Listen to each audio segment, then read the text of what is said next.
Hi. So, ahead of this election, I wanted to share some reflections on how we make decisions about our government and its leadership. I intend to be reasonable and careful, and I hope that you'll be so kind as to follow along. Let me say at the outset that these considerations are for those of you who are committed to thinking across party lines.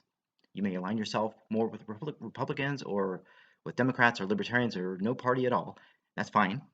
But if you've already determined that all Republicans are greedy, or that all Democrats are selfish, or that both major parties are merely power hungry, that cynicism boxes you into a non negotiable and likely intractable position that is neither constructive nor accurate.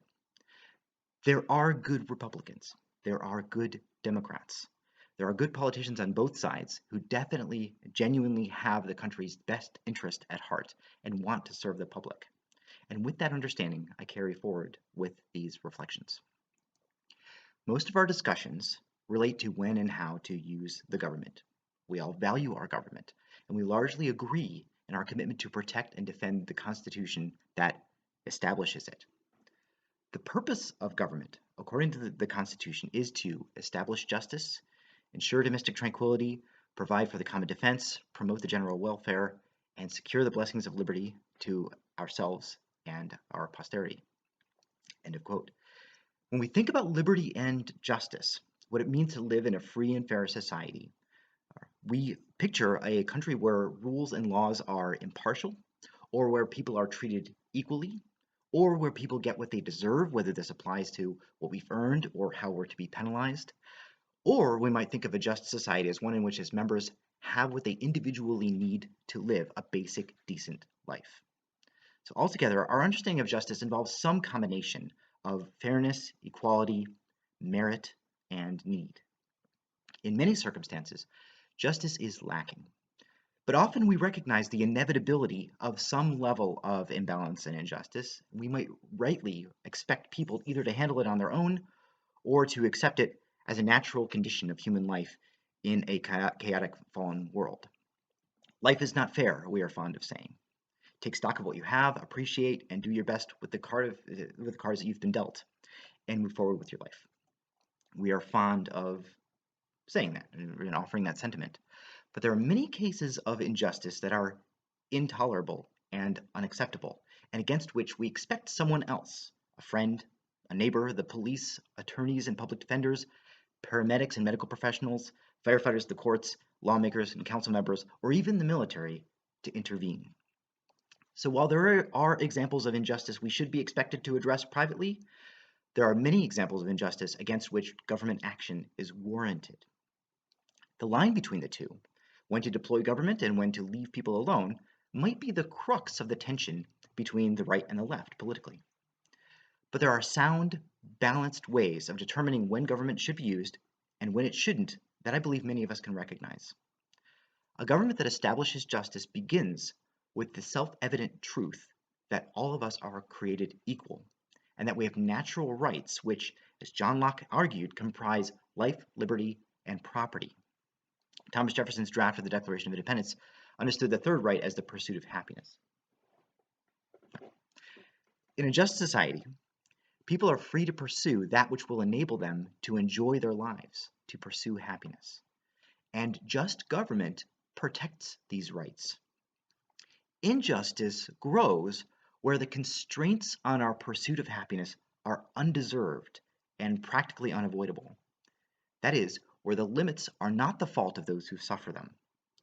Children born with disabilities that are expensive to manage, layoffs that deplete families' incomes, a cancer diagnosis at middle age, or dementia near the end of life, and growing up in an impoverished or violent home are examples of limits to freedom that are undeserved and largely unavoidable by their victims. These circumstances are less tolerable in a just society. So when a family lacks the means to address these challenges, government help is warranted.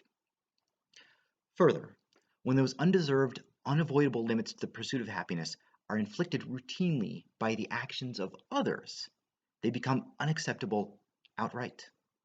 And it is in these cases that government not only may, but must intervene to establish justice. Let me provide a constitutional example. So the Sixth Amendment states the following. In all criminal prosecutions, The accused shall enjoy the right to a speedy and public trial by an impartial jury of the state and district wherein the crime shall have been committed, which district shall have been previously ascertained by law, and to be informed of the nature and cause of the accusation, to be confronted by the witnesses against him, to have compulsory processes for obtaining witnesses in his favor, and to have the assistance of counsel for his defense. End of quote. Sixth Amendment of the Constitution. In a just society, nobody's finances should be arbitrarily ruined by a false or half-baked or even plausible accusation of a crime. But the counsel of an informed, competent lawyer who can effectively defend you in court is costly. The many arrangements and provisions by which a state manages police and judges and courts are also expensive and time-consuming. But these financial and legal protections are essential to justice. Attorneys, public trials, and impartial juries with appropriate witnesses are services the government must provide. Otherwise, the government could not be just, because it could not protect its members from even the most basic undeserved disruptions to their liberty, the most basic impediments to their pursuit of happiness. In short, members of a free and just society are protected as much as possible from undeserved constraints, especially when those constraints are imposed by others. Most Americans from all political stripes accept this principle as axiomatic, and most of us affirm legislation that has implemented it. We do not wish to revive the era when business owners could refuse employment or service to people based on their ethnicity. We cringe at bygone Jim Crow laws that enshrined racial segregation.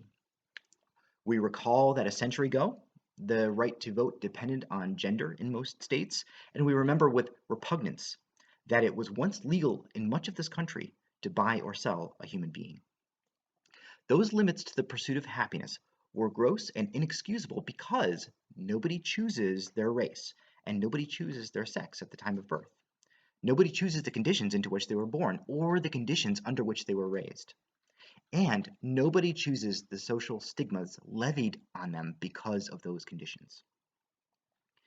Those undeserved, unearned features of our lives are the first injustice. They are, as John Rawls called them, lotteries.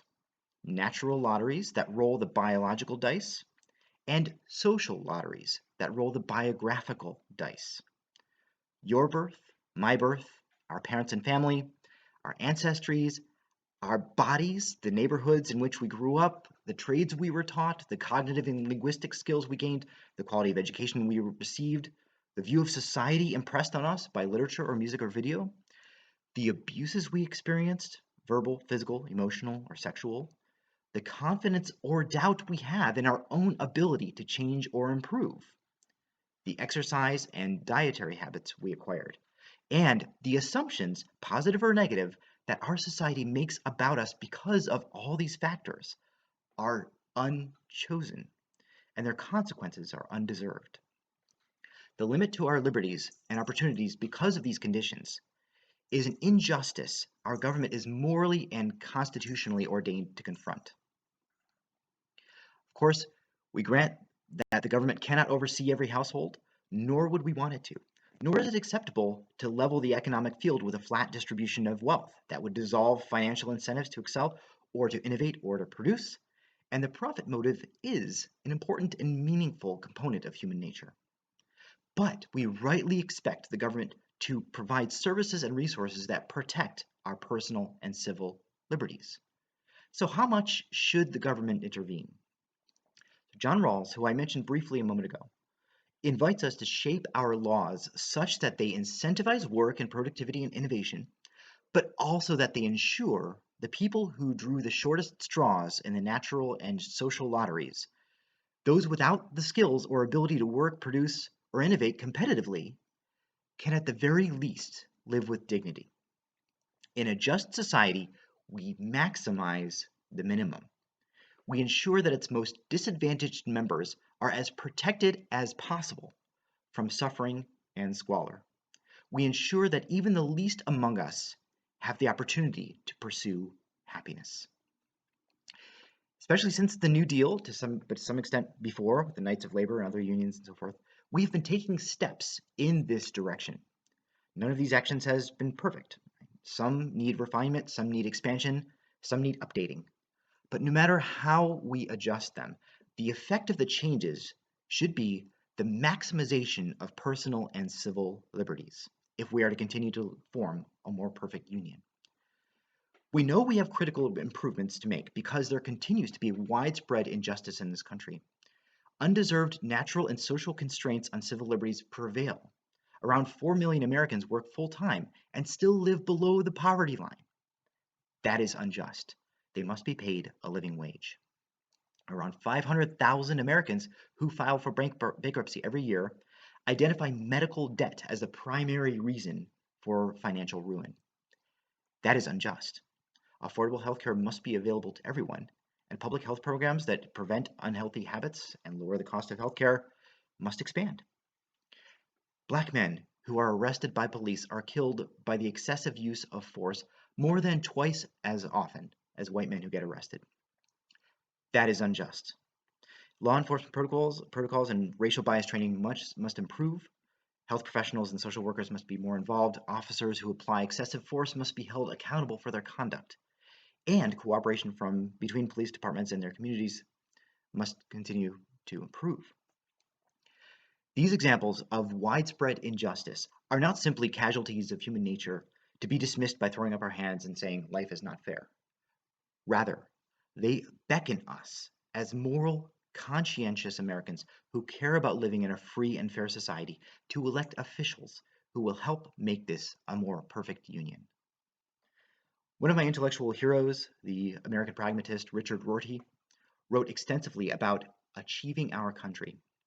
He described the merits of patriotism and national pride insofar as our core values are just and our shared ideals are virtuous. Indeed, they are. And gradually, we, the people of the United States, have been achieving our country by converting those ideals into reality.